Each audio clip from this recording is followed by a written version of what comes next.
귀한 찬양 감사합니다. 한 가지 우려하는 부분은 여러분 노심초사에서 말씀드립니다. 웬만하면 찬송을 선곡할 때 하나님, 예수님, 성령님, 주님, 최소한 주님이라도 나오는 찬양을 픽해 주시길 바랍니다. 물론 전도 목적으로 찬양이 쓰여진 걸로 압니다만 그래도 우리 교회는 보수적인 교회입니다. 여러분 꼭 위험하셔서 허물어지면 안 됩니다. 할렐루야. 아신 분은 아실 거예요. 예랑오십이라고 우리 지금 찬양에 귀한 편곡자나 작곡하신 분이 사실상 이거는 이제 믿지 않는 사람들 향해서 쓰여진 곡이다 이렇게 본인이 얘기를 했고 너무나 은혜로운 찬양이지만 분명한 찬양에는 하나님을 향한 찬양이 돼야 되고요. 주님을 이름을 높이는 찬양이 돼야 되는 거예요. 할렐루야. 방금 할렐루야라고 했어요. 할렐루야 의미가 뭐예요? 할렐루야 우리 미가엘 중찬단 뭐 아멘하고 있어요. 따라합시다. 주를 찬양하라. 우리의 찬양은 주님을 찬양합니다. 우리가 곡조 있는 찬양으로. 그래서 곡조 있는 찬양이 바로 기도죠. 여러분 한번 이 양말 나온 김에 팁을 하나 말씀드리죠. 헬라어는 여러분 이제 나중에 어려우니까 나중에 공부하기로 하고 히브리어로 찬양이 뭘까요? 히브리어로 기도가 뭘까요? 네. 아무도 말씀을 안 하셔야 제가 말을 하지요. 네.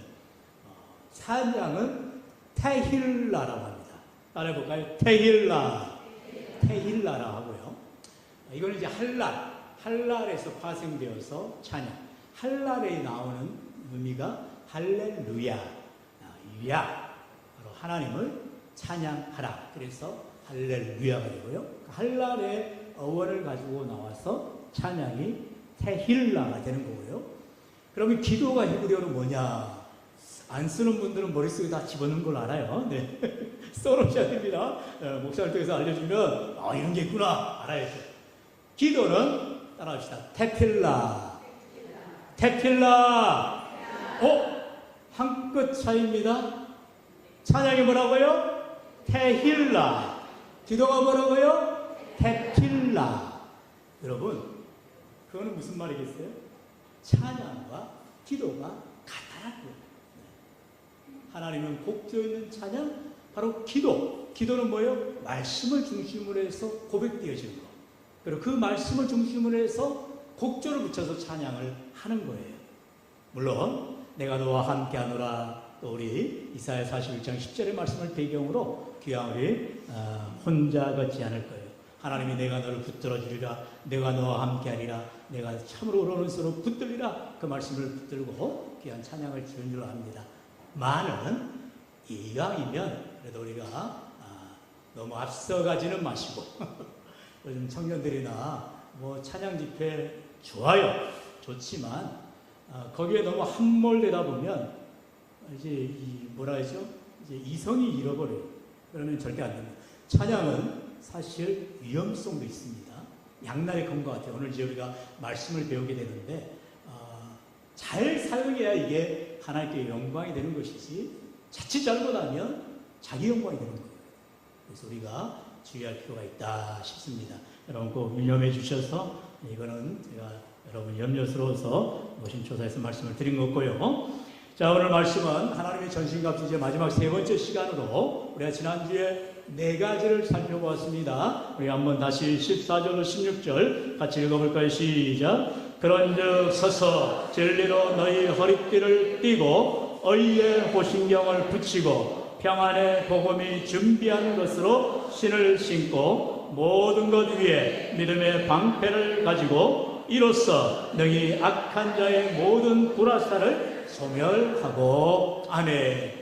여기에서 네 가지의 하나님의 전신갑주를 배웠습니다. 따라해 봅시다. 진리의 허리띠.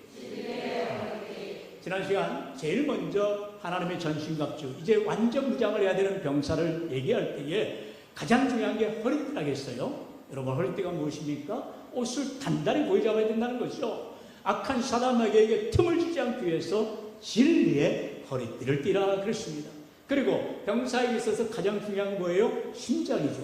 그 심장을 보호할 호심경, 옛날에 흉배라고 되어 있죠. 가슴 흉자. 그래서 가슴에 막는 방패, 마기, 갑옷. 그래서 의의 호심경, 의의 호심경을 붙이라 그랬죠. 그리고 세 번째로는 무슨 신을 신어요? 평안의 복음에 예비한 신을 신어라. 어디를 가든지 평안의 복음을 전하는 그 전도자의 발이 되라는 거죠. 그리고 그 신을 신는 자들은 이제 방패를 들라 했는데, 방패가 무슨 방패예요? 믿음의 방패다 그랬습니다. 불화살, 악한 사단이 계속해서 쏘는 그 불화살을 믿음의 방패를 가지고 막아야 된다는 것이죠. 여러분, 우리가 믿음으로 무장하지 아니하면 사단 마귀는 언제나 우리를 유혹하고 넘어뜨리게 되어 있는 거예요. 그래서 우리 주님께서도 늘 우리에게 믿음을 강조하셨지요. 이제 이렇게 진리의 허리띠를 띠고 의의 신경을 붙이고 평안의 복음의 신을 신고 무엇보다도 믿음의 방패를 가진 자들, 이것은요, 여러분, 이 네 가지를 제가 미리 지난주에 살펴본 것은 여러분 바로 무엇입니까? 방어용 무기체계라는 거죠. 여기는 공격할 수 있는 게 있어요. 물론 이제 방패로 남의 머리를 찍어버릴 수도 있겠지만 방패죠. 방패는 말 그대로 방어용입니다. 네. 옛날에 저도 이제 아주 아픈 기억이 있는데, 네. 옛날에 넘어가시죠. 네. 띠링띠링 하는 거 보니까 하지 말란 소리도 듣고, 네. 이렇게 방어형 무기 체계를 가지면 이제 공격형 무기도 가져야 되는 거 아닙니까? 그 공격형 무기가 오늘 본문에 나오게 되어지지요. 먼저 방어형 무기 하나 더 있네요. 우리 17절 같이 읽어볼까요? 시작. 구원의 투구와 성령의 검, 곧 하나님의 말씀을 가지라. 아멘. 이제 구원의 투구를 또한 써야 된다. 여러분, 심장이 중요할 뿐만 아니라 머리도 중요하죠. 뇌, 사람의 생각과 모든 것을 조종하는 바로 우리의 뇌를 이렇게 머리가 아주 중요한 구조 아니겠습니까? 그래서 군인들도 다른 무장을 다 해놓고 철문을 안 쏘가면은 탈락입니다. 나가리입니다. 예, 무조건 철문을 갖고 다녀요. 여러분, 철모 잃어버리면요, 그건 군인 끝난 겁니다. 그래서 군인들은 철모가 생명처럼 여기지 않거든요. 그래서 철모를 꼭 갖고 다니는데 구원의 투구다라는 것입니다. 바로 군인에게 가장 중요한 투구, 바로 이 헬멧이 구원의 투구다라는 것이죠. 여기서 구원의 투구라는 말은 구원의 소망의 투구라는 것입니다. 우리 데살로니가전서 5장 8절 같이 읽어볼까요? 시작.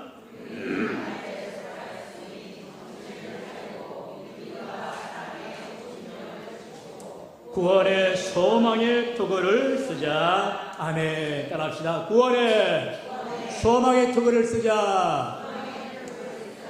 우리가 구원에 대한 소망을 잃지 말라라는 거예요.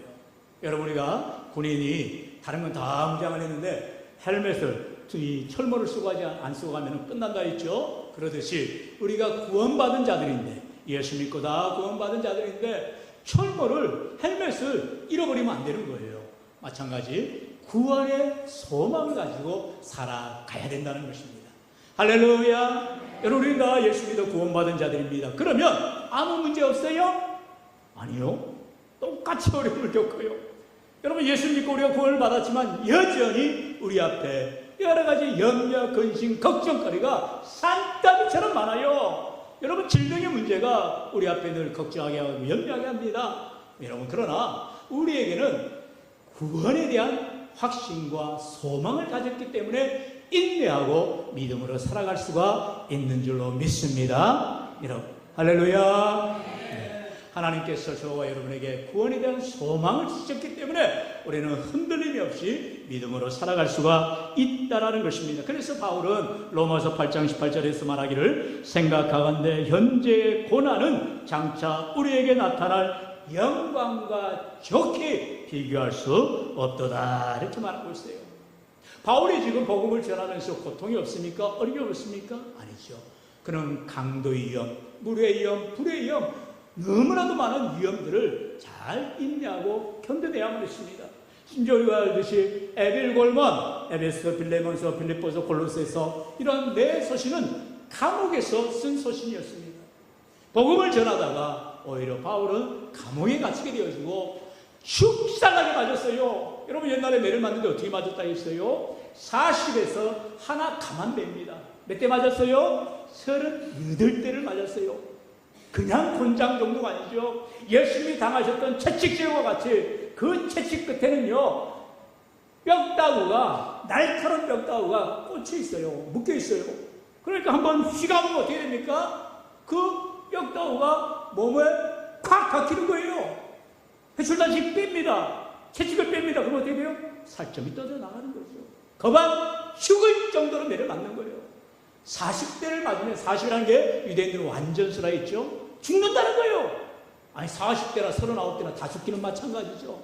그래서 실제로 바울이 복음을 전하다가, 우리가 성경을 보았죠. 사도행전을 보다 보면 이제 돌에 맞아서 거반 죽게 된 거예요. 그래서 죽은 줄 알고 내다버렸어요. 그러나 하나님께서 바울을 다시 살리시죠. 왜요? 사명자는 하나님께서 사명을 이루기까지 절대로 죽이지 않으셨다 했어요. 생명을 걷어가지 않는다 했어요. 그래서 바울은 사도행전 28장까지 로마에 가서 순교에 가기까지 참수형이라 했죠. 지금도 여러분 아테네라 하죠. 로마에서 아테네 가면 이제 거기 성당이 있습니다. 거기에 이제 트리플 뭐라고 하는데 언젠가 우리가 가볼 수 있겠죠.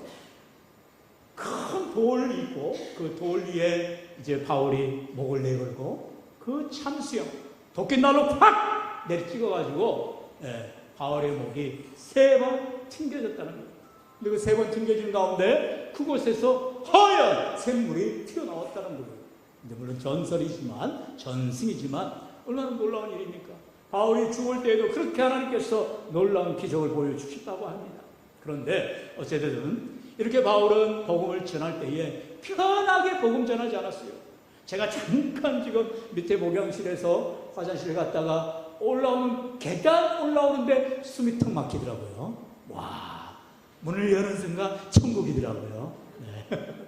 우리가 이렇게 편하고 좋은 시간에 이렇게 좋은 장소에서 예배할 수 있는 거 얼마나 감사해요. 사실 한 번씩 에어컨이 고장이 나야 되는데 또 죽어야 예배 드리는 게 진짜 땀 뻘뻘 흘리구나. 옛날에 제가 20살 때 우리 연석이 만날 때 교회 시골에 모교회를 짓는데 그때 이제 군대 가기 전에 이제 휴학하고 있을 때였거든요.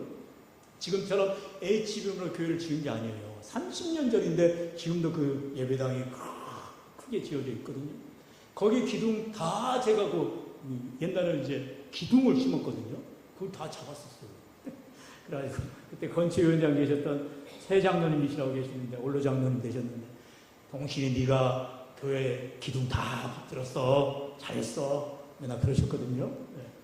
죽을 똥 싸고 그렇게 여름에, 그것도 한여름에 공사했거든요. 갔다 오면 온 몸이 정말 땀 범벅이 되었고요. 그리고 이제 천박교회, 예배당을 이제 다 교회를 허물고 교회를 지어야 되니까 옆에 이제 터에서 천막 짓고 예배를 드렸거든요. 선풍기가 어디가 있어요? 예배 드리고 나면 막, 그야말로 진짜 비 오듯이 그러면서 예배를 드렸었거든요. 물론 우리 성도님들도 다 과거에 그런 경험들이 있을 줄 압니다. 그 예수님을 믿는 믿음으로 인내하면서 우리 젊을 때에 과거에 신앙이 뜨거울 때 그 믿음으로 우리가 살아온 거 아니겠습니까? 오늘날도 우리가 물론 여건이나 환경이 많이 좋아졌다고 하지만 늘 주님을 향한 순수한 믿음, 열정, 이것만큼 여러분 놓치지 마시고 주님을 위한 믿음의 최선을 다하는 우리 모두가 되어야 할 줄로 믿습니다. 그게 바로 구원의 투구라는 거예요. 구원은 투구를 잃어버리면 안 돼요. 헬멧을, 철문을 잃어버리면 안 돼요. 늘 착용하고 쓰고 있어야 됩니다. 턱끈이 부러지면 안 돼요. 늘 째매매야 됩니다. 그러듯이 우리는 구원의 소망을 가지고 어려운 가운데, 문제 가운데, 힘든 가운데서도 인내하고 믿음으로 나아가는 구원의 소망의 투구를 써야 된다는 것입니다. 구원의 소망, 부활의 소망, 영생의 소망을 가지고 여러분, 우리는 소망이 하나님을 믿기 때문에 오늘도 믿음으로 인내하며 나아가게 되어지는 것입니다. 꼭 믿음으로 소망의 하나님을 붙드시기를 축원합니다. 이제 전신갑주 6번째 요소, 바로 하나님의 말씀을 가지라 말하지요. 우리 다시 한번 17절 같이 읽어볼까요? 시작. 구원의 투구와 성령의 검. 아멘. 할렐루야. 뭘 가지라고요? 하나님의 말씀. 그 앞에 성령의 검. 성령의 검이라는 거예요. 검을 가지긴 가지되 무슨 검을 가지라고요? 성령의 검을 가지라는 것입니다. 여러분, 우리가 뭐 방패, 투구, 검 이런 게 중요한 게 아니에요. 그 앞에 것이 중요합니다. 진리, 의, 평안의 복음, 또 뭐예요? 믿음, 구원, 그리고 오늘 성경은 뭐라 말씀하세요? 바로 성령을 붙들라는 거예요. 성령이 말씀하신다는 거예요. 말씀해 주신다는 거죠. 성령의 검, 하나님의 말씀을 우리에게 부어 주신다는 것입니다. 말씀을 어떻게 붙들어요? 성령을 의지해야 된다는 거예요. 성령께서 우리에게 깨닫게 해주시고 알려주시고 우리에게 지혜를 주신다는 것입니다. 진리의 영이 바로 성령 하나님이시다는 것이죠. 그러므로 오늘 이렇게 우리가 5가지, 방금 읽은 성령의 검 전에 이 5가지는 이제 방어형 무기체계라면 바로 한 가지의 무기체계를 하나님이 주셨는데 바로 성령의 검을 주셨다. 우리에게는 내 칼이 아니고 내 혈기가 아니고 내 힘이 아니고 내 능력이 아니고 무엇을요? 성령 하나님을 의지하고 나아가라라고 말씀하고 있다는 거예요. 자, 우리 히브리서 4장 12절 같이 읽어볼까요? 시작. 하나님의 말씀은 살아있고 활력이 있어 좌우의 날선 어떤 검보다도 예리하여 쪼개기까지 하며 또 마음의 생각과 뜻을 판단하나니. 아멘. 바로 하나님의 말씀이 바로 이 성령의 검과 같이 좌우의 날선 검이 되어져서 우리를 영과 홍과 이 관절과 골수를 찔러 쪼갠다는 거죠. 우리의 생각과 마음을 판단하신다는 거죠. 내 생각대로 믿는 것이 아니고 내 마음대로 믿는 것이 아니라 내 마음을만 붙들어 주시고 내 판단을 바르게 해주시는 것은 성령 하나님이시라는 거죠. 여러분, 오늘도 우리가 성령 하나님의 인도하심을 받는 복된 교회, 복된 구역, 복된 가정, 복된 성도의 삶이 되시기를 축원합니다. 이제 이러한 하나님의 말씀으로 무장한 우리가 이제 나아갈 때 그냥 나가면 안 된다는 거예요. 칼을 함부로 쓰면 안 되잖아요. 방패를 그냥 막 들고 나가면 안 되잖아요. 어떻게 나가야 되느냐? 성경 우리에게 한 가지를 더 말씀합니다. 바로 기도와 간구로 무장을 하라 말씀하지요. 우리 18절 같이 읽어볼까요? 시작. 모든 기도와 간구를 하되 항상 성령 안에서 기도하고 이를 위하여 깨어 구하기를 항상 힘쓰며 여러 성도를 위하여 구하라. 아멘. 아멘. 설교 전에 찬양이 뭐라고 했어요? 히브리어로 금방 얘기했는데 예. 기도가 뭐라고 했어요? 이거 똑똑하시네요. 네. 한 끗 차이로 했습니다. 찬양과 기도는 같은 의미예요. 하나님을 향하여서 내가 찬양할 때에 기도의 고백으로 곡조 있는 찬양이라 했죠. 늘 기도의 찬양을 위해서 우리가 기도하다 보면 기도하다가 찬양하다가 말씀 읽다가 기도하다가 찬양하다가 말씀 읽다가 이게 계속 반복이 되는 거거든요. 왜요? 기도는 내 하소연을 하는 게 아니에요. 하나님의 말씀을 붙들고 믿음으로 기도하는 것이고, 찬송은 뭐다? 내 흥얼흥얼하는 곡조가 아니라 하나님의 말씀을 고백하는 것이 찬송이 되는 것입니다. 하나님을 찬양하라 했거든요. 오늘도 저와 여러분이 참으로 하나님의 나를 지키시고 보호하시고 인도하시면 아까도 우리 귀한 미가엘 중찬의 고백처럼 나 혼자 걷지 않을 거예요. 하나님 나와 함께 해주세요. 나를 붙들어 주세요. 거기다 꼭 하나님 한 글자만, 주님 한 글자만 넣었으면 좋았을 텐데. 네. 자, 그러면 이 기도가 헬라어로는 뭐냐? 헬라어로는 프로슈코마이라고 합니다. 프로슈코마이. 이 프로슈코마이라는 헬라어는 두 단어의 합성어인데요. 프로스라는 단어와 그 다음에 유코마이라는 단어의 합성어입니다. 프로스라는 것은 우리가 무엇을 향하여, 그리고 유코마이는 바라다라는 의미거든요. 하나님을 향하여 바라라는 거예요. 바라라. 우리 기도할 때 우리 바랄기, 바랄원. 그래서 우리가 바라는 것을 아뢰는 것이 기도죠. 그와 같이 우리 헬라어로 프로슈코마이, 바로 프로스, 무엇을 향하여? 하나님을 향하여. 유코마이, 바라다, 원하다, 간청하다, 탄원하다, 이런 고백이 기도라는 것입니다. 여러분, 그러면 우리가 이제 차를 예를 들어 봅시다. 물론 이제는 뭐 우리가 휘발유차 얘기했는데 이제는 전기차 얘기해야 됩니다. 여러분, 비싼 테슬라, 요즘에 뭐 잘 나가는 억대 차를 가졌다고 생각합시다. 좋은 차예요. 그런데 제가 이제 한 번도 그 테슬라를 타본 적은 없지만, 뭐 테슬라도 뭐 차 아니겠습니까? 예. 타면은 이제 딱 시동 버튼을 누르면 시동이 켜지고 가야 될 거 아니에요. 근데 안 가네? 왜 안 갈까요? 네. 배터리가 방전되면 절대로 못 가죠. 네. 마치 휘발유차나 디젤차가 이 연료가 많다, 가득 차야 차가 시동이 걸리고 가는 것처럼 이제 테슬라도 전기차도 배터리가 충전이 돼야 싱싱싱 나가는 거 아니겠습니까? 마찬가지로 우리가 진리의 허리띠를 띠고 의의 신경을 붙이고 또 뭐예요? 평안의 복음의 신을 신고 믿음의 방패를 가지고 따라갑시다. 구원의 뚝을 쓰고 성령의 검을 가지고 나아갈 때 방전되면 안 됩니다. 따라하세요. 방전되면 안 됩니다. 아무리 좋은 테슬라라도 아무리 억대 차량이라 해도 못 나가는 거예요. 바로 기도와 강구로 방전을 하면 안 되고 충전을 하라는 거죠. 우리가 하루를 살아갈 때 왜 아침밥을 먹고 꼭 아침밥 먹으라잖아요. 그리고 왜 점심을 먹고 저녁을 먹어요? 하루 세 끼를 왜 먹어요? 하루 열심히 땀 흘려 일하려고 열심히 우리가 에너지를 사용해야 되니까 밥을 먹어야 되는 거예요. 마찬가지로 우리의 삶 가운데에 우리에게 에너지를 보거나 우리에게 충전해 주는 것은 기도와 간구라는 것이에요. 늘 하나님을 붙들고 하나님을 의지하고 간구하며 기도할 때 하나님 우리와 함께 하시고 힘을 더하여 주시는 줄로 믿습니다. 여러분, 그래서 예수님이 말씀하시잖아요. 예수님이 변화산에 가셨을 때에 이제 제자 2명만 데려왔잖아요. 베드로와 야고보. 그리고 나서 이제 제자들과 이제 다시 내려왔더니 요한도 갔네요. 그런데 나오면 이제 9명의 제자들이 쩔쩔 매고 있는 거예요. 뭐지요? 아들이 그만 귀신 들렸는데 귀신을 못 쫓아내고 있는 거예요. 예수님이 안 계시니까 제자들이 능력이 없는 거예요. 그래가지고는 그 귀신 들린 아이의 아버지가 아이고 예수님 좀 고쳐주실래요? 뭔 소리예요? 믿는 자에게 능치 못한 명리라 주님 말씀하시는 좀 고쳐주실래요? 제자들은 못 고쳤는데 주님 좀 고칠 수 있겠어요? 이딴 말을 하고 있는 거예요. 무슨 소리 아니야? 믿는 자에게는 능치 못한 명리라. 그러면서 제자들이 이제 예수님한테 물어보는 거예요. 아, 예수님 왜 우리는 못 고쳤대요?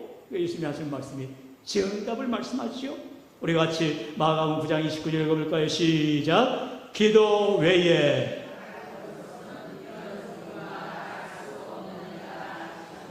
아멘 할렐루야. 기도 외에 예수님께서 정답을 말씀하신 거예요. 너희들이 아무리 귀신을 쫓아내려고 무지 내를 써봤지만 기도 외에는 다른 것은 어떤 것으로도 나갈 수가 없다. 기도를 강조하신 거죠. 오늘 우리의 삶 가운데에 기도해야 역사가 일어난다는 것이죠. 여러분, 제자들이 이렇게 공간복음이라 하죠. 예수님과 동행했던 3년 동안에는 아무런 역사가 나타나지 못했어요. 하지만 사도행전에 예수님께 부활 승천하시면서 약속하신 뭐예요? 성령 받고 그들이 성령의 충만을 받고 나서 이제 기도의 능력자들이 되어지죠. 그래서 사도행전 1장에 14절에 오로지 기도에 힘쓰더라.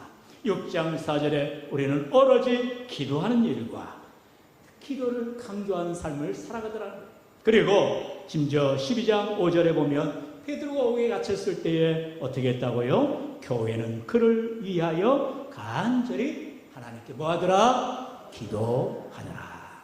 우리의 신앙생활이 여러분 기도가 준비되지 않으면, 말씀으로 준비되지 않으면, 믿음으로 준비되지 않으면 우리는 백전백패할 수밖에 없는 것입니다.